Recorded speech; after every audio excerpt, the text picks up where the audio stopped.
Hello दोस्तों, तो स्वागत है आपका ध्येय अचीवर नर्सिंग के ही सेमेस्टर चैनल पे। आज का जो हमारा लेक्चर है कम्युनिटी हेल्थ नर्सिंग के चौथे चैप्टर का हमारा लास्ट लेक्चर, चौथा लेक्चर है, यानी फोर्थ लेक्चर हमारा इस चैप्टर का होने वाला है। इस जो चैप्टर हमारा है ये भी फोर्थ चैप्टर है, इसका लास्ट लेक्चर होना है। इसके बाद हमारा ये चौथा चैप्टर कंप्लीट हो जाएगा। ये लेक्चर थोड़ा सा बड़ा हो सकता है, आपका 30 मिनट के आसपास में जा सकता है। और आज का जो हमारा मेजर टॉपिक है फूड बॉर्न डिजीज है, फूड पॉइजनिंग होने वाला है। तो ये दो दो मेजर टॉपिक है, इसके अंदर जो भी आपके छोटे छोटे टॉपिक्स आ जाए वो होंगे। तो चलिए आगे बढ़ते हैं। लेकिन अगर इससे पहले के लेक्चर आपने नहीं देखा हुआ तो जाके देख लीजिए, प्लेलिस्ट का लिंक डिस्क्रिप्शन में दिया हुआ। अगर नोट्स डाउनलोड करने हैं तो उसका भी आपको टेलीग्राम का लिंक दिया हुआ, वहाँ से जाके आप लोग नोट्स डाउनलोड कर सकते हैं। तो फूड बॉर्न डिजीज जो है वो इलनेस कॉज बाय द किसके ईटिंग कंटामिनेटेड फूड और ड्रिंक, यानी कंटामिनेटेड फूड हो गए या आपका जो भी आपके कंटामिनेटेड फूड हो गए उनके ईटिंग से आपको फूड बॉर्न डिजीज हो सकता है। ठीक, तो फूड बॉर्न डिजीज जो होते हैं ये आपके किससे हो सकते हैं? कंटामिनेटेड फूड हुए, कंटामिनेटेड इसकी ज़्यादा फूड बॉर्न डिजीज हो सकता है। बैक्टीरिया, वायरस और जो पैरासाइट्स होते हैं, टॉक्सिन्स होते हैं, इनकी वजह से आपका जो है जो फूड है वो कंटामिनेट हो सकता है। तो आपका फूड बॉर्न डिजीज में आपका अगर देखा जाए इसका डेफिनेशन, इसको डिफाइन कैसे कर सकते हैं, तो आपका तो सिंपली हो गया कि जो भी फूड बॉर्न डिजीज होते हैं वो या फूड बॉर्न इलनेस होते हैं, काज किससे होते हैं? इन ईटिंग कंटामिनेटेड फूड और ड्रिंक्स से। ठीक, लेकिन इसको अगर डिफाइन करना हो तो food borne disease or food poisoning is define as the illness of toxins and infectious nature. ठीक, contract through the consumption of the contaminated water and food. ठीक, यानी आपका किसकी वजह से आप फूड बॉर्न डिजीज जो है वो किसकी वजह से हो रहा है? फूड बॉर्न डिजीज डिफाइन है द एनी इलनेस, कोई भी इलनेस हो रहा आप ए टॉक्सिन्स और infectious nature contract through the consumption. Consumption किसके कंजप्शन की वजह से? कंटामिनेटेड वाटर और फूड की वजह से। और फूड बॉर्न इलनेस क्या होता है? फूड बॉर्न डिजीज हो गया या फूड पॉइजनिंग। फूड इलनेस क्या होता है? एक ऐसा इसको फूड बॉर्न इलनेस को ऐसे डिस्क्राइब किया जा सकता है इस टर्म को कि illness cause by the consumption of food and beverages contaminated by the harmful pathogens, यानी सच एज बैक्टीरिया, यानी आपका क्या है? आपका बीबेक्स। ठीक, यानी आपका इसका मतलब क्या होता है? सिंपल सा मतलब है कि अगर फूड बॉर्न इलनेस है तो उसका मतलब होता है कि कोई भी इलनेस जो कि का जो कंजप्शन ऑफ फूड से, ठीक, यानी जो कि कंटामिनेटेड हो और किसकी वजह से हो? किसी पैथोजन की वजह से हो। लेकिन फूड बॉर्न डिजीज या फूड पॉइजनिंग जरूरी नहीं कि किसी जो है पैथोजेंस की वजह से ही हो, यानी वायरस बैक्टीरिया की वजह से, पैरासाइट की वजह से ही हो, वो किसी और वजह से भी हो सकता है, किसी केमिकल्स की किसी और भी वजह से हो सकता है। तो फूड बॉर्न डिजीज हो गया फूड बॉर्न। ठीक, इसके बाद में आता है वाई वे आप, यानी कौन कौन से रास्ते हैं जिस जो कि आपके फूड बॉर्न डिजीज को पैथोजेंस जो कि आपका ट्रांसमिट करते हैं फूड बॉर्न डिजीज पैथोजेंस को। तो पहला है बायोलॉजिकल। उसके बाद में आपका बायोलॉजिकल में आपका क्या आ जाता है? इन्फेक्टेड ह्यूमंस या एनिमल्स, दोनों की वजह से हो सकता है। जैसे कि pathogen introduce by the living score. ठीक, इसकी वजह से आपका हो सकता है। इसके बाद में आपका आ जाता है इन्फेक्टेड ह्यूमन में आपका फूड हैंडलर्स आ गया, पुअर हाइजीन आ गया। इसके बाद में ट्रांसमिट वायरस बैक्टीरिया, जैसे कि आपका नॉन वायरस या सिंगल्स हो गए। ठीक, ये सारी चीज़ें आ गई। एनिमल्स में आपका आ गया रॉ अनकुक्ड मीट हो गया। ठीक, एनिमल्स में इसके बाद आ गया पॉलिटी सॉरी इसके बाद सी फूड आ गए। इसके बाद डेयरी और आपके ये सारी फूड, मतलब आपका क्या बायोलॉजिकल में वो चीज़ें आ गई जो कि आपके ह्यूमन से रिलेटेड है, एनिमल से रिलेटेड है। ठीक, तो ये आपका चाहे मीट हो, चाहे सी फूड हो या डेयरी प्रोडक्ट हो, चाहे जो चीज़ें हों ये आपका आ जाते हैं। इसके बाद में आपका अगला आ जाता है बायोलॉजिकल के बाद क्रॉस कंटामिनेशन। क्रॉस कंटामिनेशन में आपका क्या होता है? ट्रांसफर होता है pathogen from one surface of food to utensil to another. ठीक, यानी क्रॉस कंटामिनेशन का मतलब क्या है? एक चीज़ से दूसरे चीज़ में कैसे जा रहा है। अब रॉ टू कुक्ड फूड। ठीक, यानी using to same cutting are, जैसे कि आपका जो है जो रॉ फूड है, यानी जिसको आपने पकाया नहीं है। ठीक, रॉ फूड जो है उससे आपका कुक्ड फूड में कैसे जा रहा है? सेम चाकू यूज कर रहे हैं, सेम बर्तन यूज कर रहे हैं, तो इससे आपका फैलने का चांस, इम्प्रॉपर स्टोरेज हो रहा है तो इसकी वजह से भी हो रहा है। इसके बाद में आपका आ जाता है इन्वायरमेंटल कंटामिनेशन। इन्वायरमेंटल कंटामिनेशन में जैसे कंटामिनेटेड वाटर यूज किया जा रहा है, जैसे वॉशिंग, इरिगेशन, ये सारे आइस प्रोडक्ट, ये सारी चीज़ सॉयल और डस्ट की वजह से भी हो सकता है। इस बार कंटामिनेटेड सरफेस और इक्विपमेंट, इतना ज़्यादा इंपॉर्टेंट टॉपिक भी नहीं है और इतना ज़्यादा आपका इसमें टफ भी नहीं है। तो अभी तक हमने क्या देखा, एक बार फिर से रिपीट कर लेते हैं हमने पहले तो देखा कि फूड बॉर्न डिजीज होता क्या है, तो कोई भी काज जो भी किया जाता है कंटामिनेटेड फूड या ड्रिंक जो होता है, जो कि आपका कंटामिनेटेड किसकी वजह से होता है, तो बैक्टीरिया, वायरस, पैरासाइट यानी किसी भी पैथोजन की वजह से हो सकता है। इसके बाद में हमने देखा वो यार ट्रांसमिशन क्या है, तो बायोलॉजिकल है, इन्फेक्शन ह्यूमन या एनिमल्स की वजह से हो सकता है, क्रॉस कंटामिनेशन हो सकता है, रॉ फूड कुक फूड में हो सकता है, इम्प्रॉपर स्टोरेज की वजह से हो सकता है। इसके बाद हमारा अगला आ गया इन्वायरमेंटल कंटामिनेशन, जिसमें सॉयल डस्ट हो गया, कंटामिनेशन वाटर हो गया, कंटामिनेटेड सरफेस हो गए, ये सारी चीज़ें हो गई। इसके बाद में इम्प्रॉपर फूड पैरासाइट्स हो गए, ठीक, यानी आपका जो है पुअर प्रैक्टिस हो गए, इम्प्रॉपर फूड प्रैक्टिस है, जिसमें आपका ड्यूरिंग कुकिंग, स्टोरिंग और सर्विंग फूड, यानी सर्व करते समय, आपका कुक करते समय, स्टोर करते समय फूड में इम्प्रॉपर अगर प्रैक्टिस सही नहीं रहती तो इसका इनएडिक्वेट कुकिंग हो गए, इम्प्रॉपर कॉइलिंग और रेफ्रिजरेटिंग हो गया, तो इसकी वजह से होता है इनक्रेज कर सकता है माइक्रोबायल ग्रोथ को, reusing the leaf over the without the proper heating, ठीक। तो ये सारी चीज़ें सही से अगर उसको हैंडल नहीं किया जाएगा, सही प्रॉपर प्रैक्टिस नहीं है, फूड प्रैक्टिस सही नहीं है, तो इसकी वजह से भी आपका होता है। इसके बाद आता है केमिकल एंड फिजिकल ट्रांसमिशन, जैसे इनडायरेक्टली रिलेटेड, ठीक, तो इनडायरेक्टली भी हो सकता है, जैसे नॉट बायोलॉजिकल, लेकिन these can be introduce the harmful condition that the encourage the pathogen growth, ठीक। तो ये बायोलॉजिकल नहीं होता, लेकिन हार्मफुल हो सकते हैं, पैथोजन ग्रोथ के लिए हो सकते हैं। यूज द पेस्टिसाइड और कंटामिनेटेड पैकिंग, ठीक, कंटामिनेटेड पैकिंग हो गया, पेस्टिसाइड का यूज़ किया जा रहा है। फॉरेन ऑब्जेक्ट लाइक मेटल या फिर प्लास्टिक जो कि फूड को डैमेज कर सकते हैं और कंटामिनेटेड कर सकते हैं। इसके बाद में आपका आ जाता है prevention of food borne disease, जैसे इसमें आपका जैसे प्लास्टिक में गर्म खाना रखना, प्लास्टिक का डब्बा यूज करना, तो ये सारी चीज़ें इसमें आ जाती हैं जो इनडायरेक्टली आपको हार्म पहुंचाती है। इसके बाद prevention of food borne disease, तो इसके लिए हैंड को वॉश करना सबसे ज़्यादा जरूरी है, यानी हाथ साफ रखना आपको सबसे ज़्यादा जरूरी है। सरफेस रेगुलरली साफ करना चाहिए, जो भी सरफेस जहाँ पे यूज हो रहा। Cook food to safe internal temperature, ठीक, यानी जो फूड है उसको सेफली इंटरनल टेम्परेचर पे कुक करना चाहिए, अच्छे से पकाना चाहिए। अवॉइड करना चाहिए क्रॉस कंटामिनेशन, यानी चाकू हुआ, बर्तन हुआ, उसको रेगुलरली साफ करना चाहिए। ऐसा नहीं जो रॉ मटेरियल जो कुक फूड है एक ही बर्तन से एक ही बर्तन यूज किया जाए। Store food to correct temperature पे यूज किया स्टोर किया जाए। Use safe clean water and raw ingredient, यानी जो इंग्रेडिएंट है उसको अच्छे से यूज करना चाहिए, साफ वाटर यूज किया जाए, सेफ वाटर यूज किया जाना चाहिए। सारी चीज़ें आप लोगों को पहले से पता। जनरल साइन एंड सिम्टम क्या होते हैं फूड बॉर्न इलनेस के, तो आपका क्या हो सकता है, nausea, vomiting, diarrhoea, abnormal cramps हो सकते हैं, एब्डोमिनल क्रैम्प्स हो सकते हैं, sorry, fever, chills, headache, muscle एक, फटीक या वीकनेस, डिहाइड्रेशन, जॉइंटिस, यानी आपका जो है नोजिया, वोमिटिंग जो होता है वो हो सकता है, डायरिया हो सकता है, जैसे नोजिया क्या होता है, फीलिंग होता है कि आपको वोमिट होगा लेकिन होता नहीं है। वोमिटिंग क्या होता है, faithful empty of the stomach, इसको पता है। डायरिया फ्रीक्वेंट लो जा वाटरी स्टूल होता है। एब्डोमिनल क्रैम्प में क्या होता है, पेन होगा, डिस्कम्फर्ट ऑफ स्टमच एरिया होगा। फीवर में एलिवेटेड हो जाएगा आपका बॉडी टेम्परेचर। चिल्स में आपको सिवरिंग होगी, यानी आपको ठंड लगेगी विदाउट फीवर, बिना फीवर के। हेडेक होगा, आपका मसल एक हो गया, यानी आपके जो बॉडी के मसल्स हैं वो दर्द करेंगे। फटीग होगा, यानी आपको जो है वीकनेस महसूस होगी, कमजोरी महसूस होगी। डिहाइड्रेशन होगा, ड्राई माउथ होगा, ये सारी चीज़ें आपकी होंगी। तो ये सारे लक्षण हैं आपके। मोड ऑफ ट्रांसमिशन आप फूड बॉर्न किस किस के मोड से होता था, तो आपका contaminated food, contaminated water, poor personal hygiene, cross contamination, improper cooking से हो सकता है, इम्प्रॉपर स्टोरेज से हो सकता है, contact with the infected animal से हो सकता है, यूज ऑफ कंटामिनेटेड इक्विपमेंट, ठीक, कंटामिनेटेड इक्विपमेंट के यूज से हो सकता है, ठीक।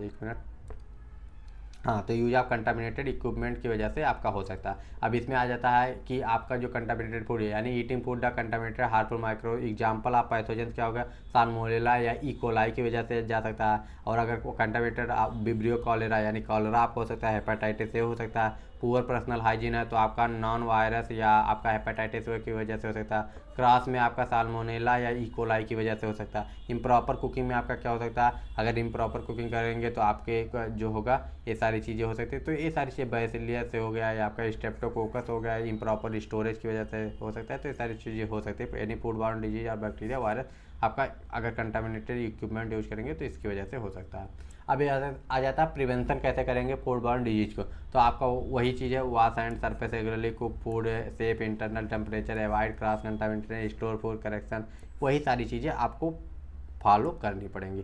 इसके बाद आ जाता है अर्ली आइडेंटिफिकेशन, यानी फूड बॉर्न डिजीज जो है उसका अर्ली आइडेंटिफिकेशन, यानी उसको रिकॉग्नाइज कैसे करेंगे उसके सिम्टम्स का। ठीक, तो मेन वही सिम्टम्स आते हैं कि फूड बॉर्न डिजीज में nausea, vomiting, abdominal cramp, diarrhoea, में भी वाटरी और ब्लडी भी हो सकता है। ठीक, अगर सीरियस है, फीवर और चिल्स हो सकते हैं, फटीग होगा, आपका न्यूरोलॉजिकल साइंस आएंगे जैसे ब्लड विजन होगा, पैरालिसिस हो सकता है इन सीवियर केसेस। ठीक, और हिस्ट्री में क्या होगा, रिसेंट फूड इंटेक टाइप क्या था, हिस्ट्री में क्या लेंगे, उसका फूड का टाइप क्या था, प्लेस क्या था, टाइम क्या था, अदर अफेक्ट क्या है जैसे सजेस्ट आउटब्रेक्स, मतलब आस पास में कोई दिक्कत नहीं हुआ किसी को, ये सारी चीज़ें। ट्रेवल या एक्सपोजर कितना है, वाटर का एक्सपोजर कितना है, कंटामिनेटेड वाटर का, इन इम्यूनो कम्प्रोमाइज तो नहीं है, प्रेग्नेंट तो नहीं है, एल्डर बच्चा तो नहीं है, या फिर बूढ़ा तो नहीं है, हाई रिस्क पे तो नहीं है, इस सारी चीज़ों को हम हिस्ट्री में देखेंगे। इसके बाद में आपका इनिशियल मैनेजमेंट क्या होगा, माइल्ड और मॉडरेट केसेस में क्या होगा, ओरल रिहाइड्रेशन यानी ORS दिया जाएगा, रेस्ट करने को बोला जाएगा और डाइट पे ध्यान दिया जाएगा, यानी आपको प्रिवेंट किया जाएगा डिहाइड्रेशन के लिए ओरल रिहाइड्रेशन साल्ट दिया जाएगा यानी ORS दिया जाएगा। एडवाइस किया जाएगा पेशेंट को रेस्ट करने के लिए, अवॉइड किया जाएगा सॉलिड फूड को जब तक वोमिटिंग स्टॉप नहीं हो जाता तब तक के लिए। स्टार्ट किया जाएगा विथ द ब्लंड डाइट जैसे कि राइस, टोस्ट, बनाना, इससे स्टार्ट किया जाएगा। सिम्टोमेटिक रिलीफ क्या होगा, एंटीपायरेटिक दिया जाएगा, एंटी इमेटिक दिया जाएगा, अवॉइड किया जाएगा anti diarrhoeal in the bloody diarrhoea, अगर ब्लडी डायरिया है तो एंटी डायरिया देने से अवॉइड किया जाएगा।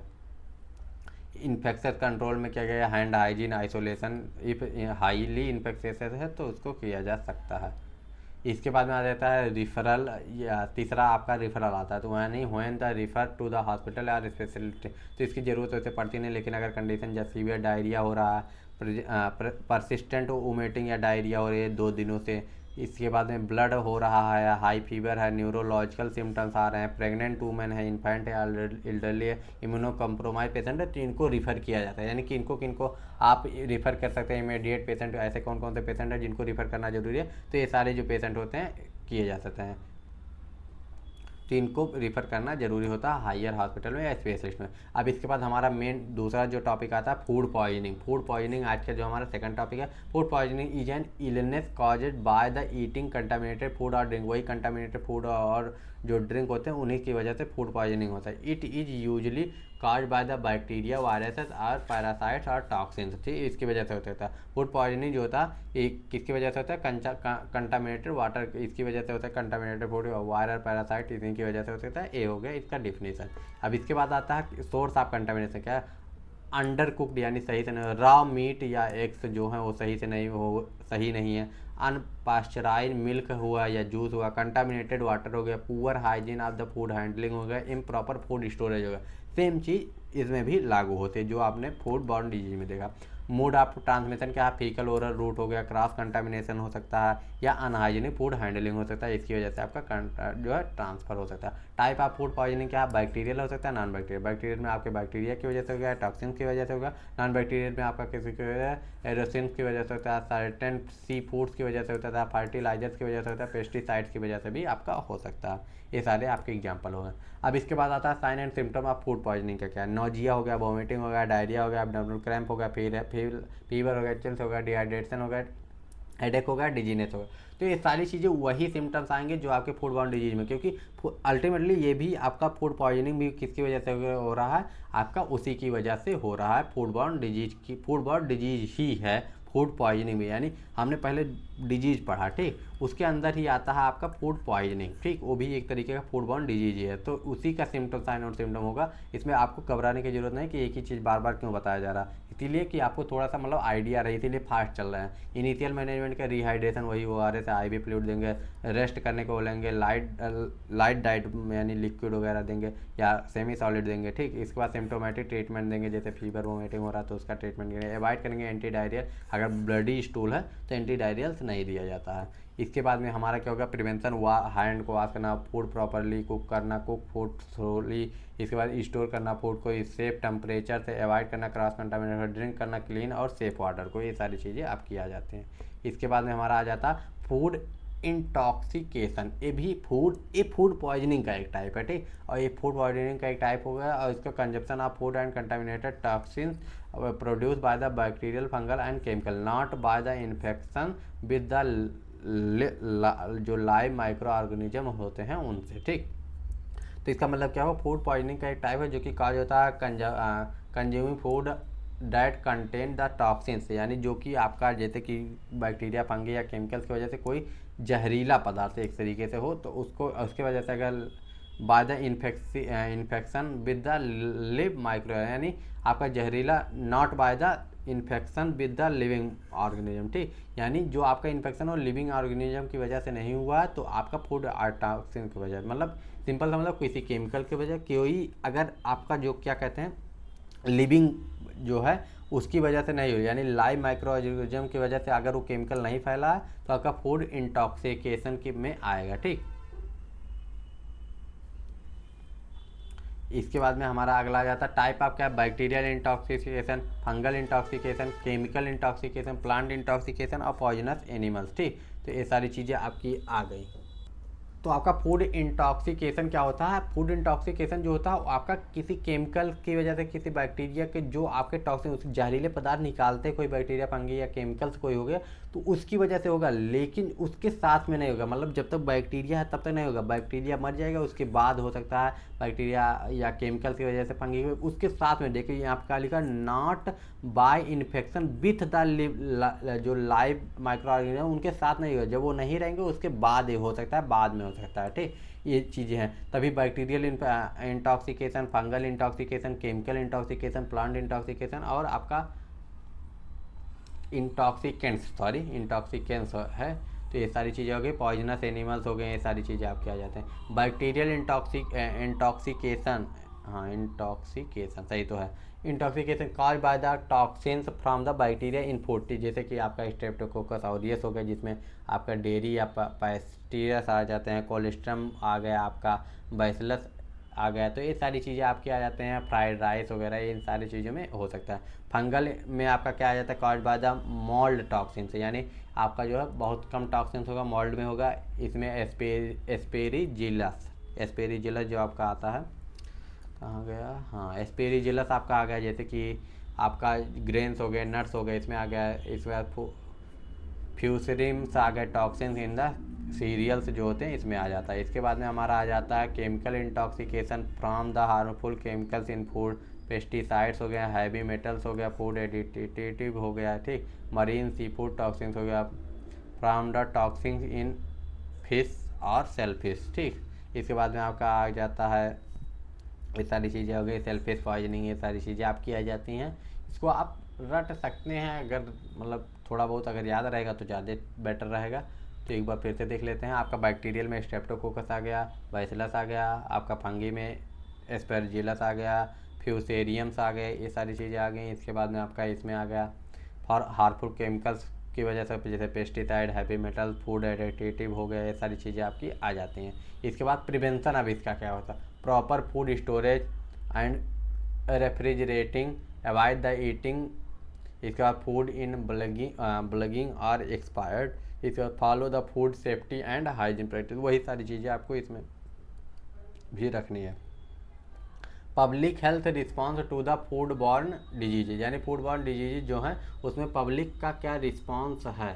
ठीक, मतलब कि अगर पब्लिक हेल्थ में यानी पॉपुलेशन में क्या क्या रिस्पांस देना चाहिए, पब्लिक को क्या रिस्पांस देना चाहिए, ये सारी चीज़ें आपके इसमें आ जाती है। सरकार की क्या जिम्मेदारी है पब्लिक के एक पूरे ग्रुप के अगर देखा है तो सर्विलेंस करना और मॉनिटरिंग करना, फूड बॉर्न डिजीज का आउटब्रेक को डिटेक्ट करना और उसका इन्वेस्टिगेशन करना, कम्युनिकेशन करना, मतलब ठीक पहले सर्विलेंस करेंगे, मॉनिटर करेंगे, आउटब्रेक अगर कहीं पे हो रहा फूड बॉर्न डिजीज का तो उसको डिटेक्ट करेंगे, उसका इन्वेस्टिगेशन करेंगे, क्यों हुआ, कि कैसे हुआ, क्या कारण था, सारी चीज़ें कम्युनिकेट करना, कम्युनिकेशन अच्छा करना, पब्लिक अवेयरनेस में पब्लिक में अवेयरनेस फैलाना कि फूड बॉर्न डिजीज कैसे होता है, हाइजीन के प्रति हेल्थ एजुकेशन देना, ये सारी चीज़ों की फूड सेफ्टी रेगुलेशन को पब्लिक को बताना, ये सारी चीज़ों की हेल्थ एजुकेशन देगा, जगह जगह पे कैंप्स करना, उनको एजुकेट करना, इंस्पेक्शन करना लगातार, जो भी आपके जो ढाबा होते हैं या रेस्टोरेंट होते हैं उनका इंस्पेक्शन करना, उनके फूड सेफ्टी मेजर्स को देखना, उनका रेगुलेशन उनको रेगुलेट करते रहना रेगुलरली, फूड रिकॉल करना, उसके बाद में जो भी रिमूवल, जो भी नहीं सही चीज़ें उसको रिमूव करवाना, एजुकेट करना, ट्रेनिंग करना,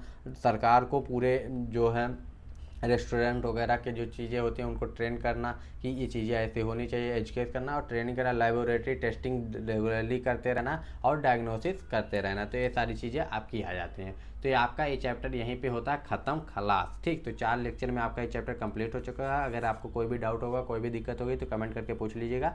मिलते हैं नेक्स्ट वीडियो में। Bye bye, take care and जय हिंद।